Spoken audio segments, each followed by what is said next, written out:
ओम श्री गणेशाय नमः। जय श्री हरिविष्णु भगवान। जय महालक्ष्मी माता।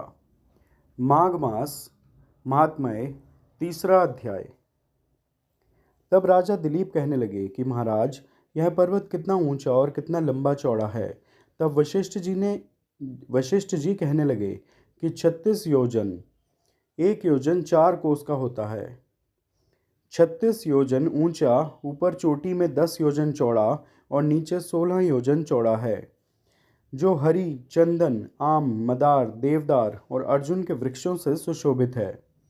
दुर्भिक्ष से दुखी होकर इस पर्वत को फल और फूलों से परिपूर्ण देखकर भृगु वहीं रहने लगे और यहाँ पर कंदराओं, वनों और उपवनों में बहुत दिनों तक तप करते रहे। इस प्रकार जब भृगु ऋषि वहाँ पर अपने आश्रम पर रह रहे थे तो एक विद्याधर अपनी पत्नी सहित उतरा। वे अत्यंत दुखी थे। उन्होंने भृगु ऋषि को प्रणाम किया और ऋषि ने बड़े मीठे स्वर में उनसे कहा कि हे विद्याधर, तुम बड़े दुखी दिखाई देते हो, इसका क्या कारण है। तब विद्याधर कहने लगा कि महाराज, पुण्य के फल को पाकर, स्वर्ग पाकर तथा देवतुल्य शरीर पाकर भी मेरा मुख व्याघ्र जैसा है। मेरे दुख और अशांति का यही एक कारण है। न जाने किस पाप का फल है। मेरे चित्त की व्याकुलता का दूसरा कारण भी सुनिए।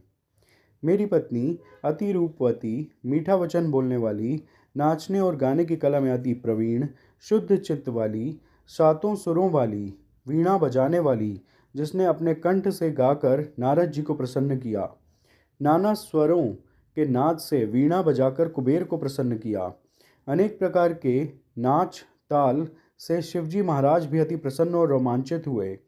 शील, उदारता, रूप तथा यौवन में स्वर्ग की कोई अप्सरा भी इस जैसी नहीं है।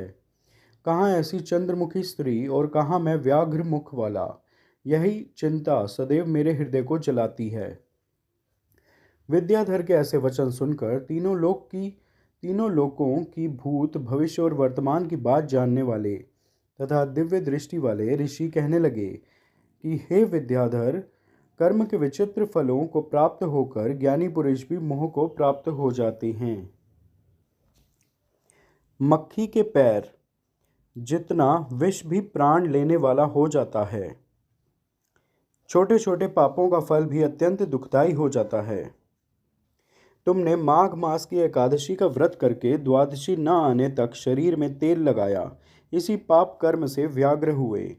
एकादशी के दिन उपवास करके द्वादशी को तेल लगाने से राजा पुरुरवा ने भी कुरूप शरीर पाया था। तब वह अपने कुरूप शरीर को देखकर दुखी होकर हिमालय पर्वत पर देव सरोवर के किनारे पर गया। प्रीतिपूर्वक शुद्ध स्नान कर कुशा के आसन पर बैठकर भगवान कमल नेत्र, शंख, चक्र, गदा, पद्म के धारण करने वाले, पीतांबर पहने, वनमाला धारण किए हुए श्री विष्णु का चिंतन करते राजा पुरुरुवा ने 3 मास तक निराहार रहकर भगवान का चिंतन किया। इस प्रकार 7 जन्मों में प्रसन्न होने वाले भगवान राजा के 3 महीने के तप से ही अति प्रसन्न हो गए और माघ की शुक्ल पक्ष की एकादशी को प्रसन्न होकर भगवान ने अपने शंख के जल से राजा को पवित्र किया।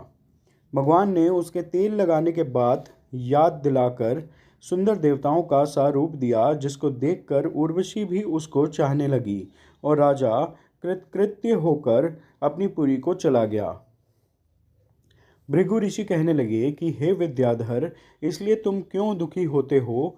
यदि तुम अपना यह राक्षसी रूप छोड़ना चाहते हो तो मेरा कहना मानकर जल्दी ही पापों को नष्ट करने वाली हेमकूट नदी में माघ में स्नान करो, जहाँ पर ऋषि सिद्ध देवता निवास करते हैं।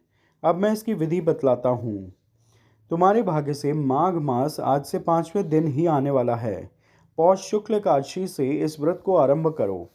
भूमि पर सोना, जितेंद्रिय रहकर दिन में 3 समय स्नान करके महीना भर निराहार रहो। सब भोगों को त्याग कर तीनों समय भगवान विष्णु का पूजन करो।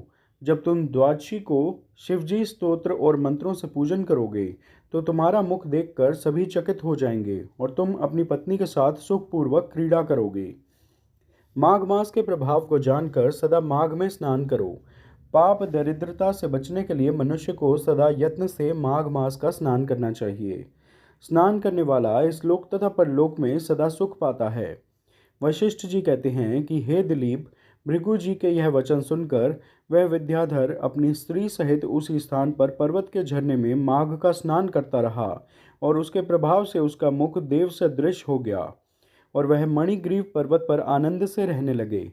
भृगु जी भी नियम की समाप्ति पर शिष्यों सहित ईवा नदी के तट पर आ गए। माघ मास महात्म्य कथा अध्याय 3 पूर्ण हुआ। आप सब प्रेम से मेरे साथ बोलिए, जय श्री हरि विष्णु भगवान, जय महालक्ष्मी माता। कृपया इस वीडियो को लाइक व शेयर करें व चैनल सब्सक्राइब करें। धन्यवाद। हरे कृष्णा।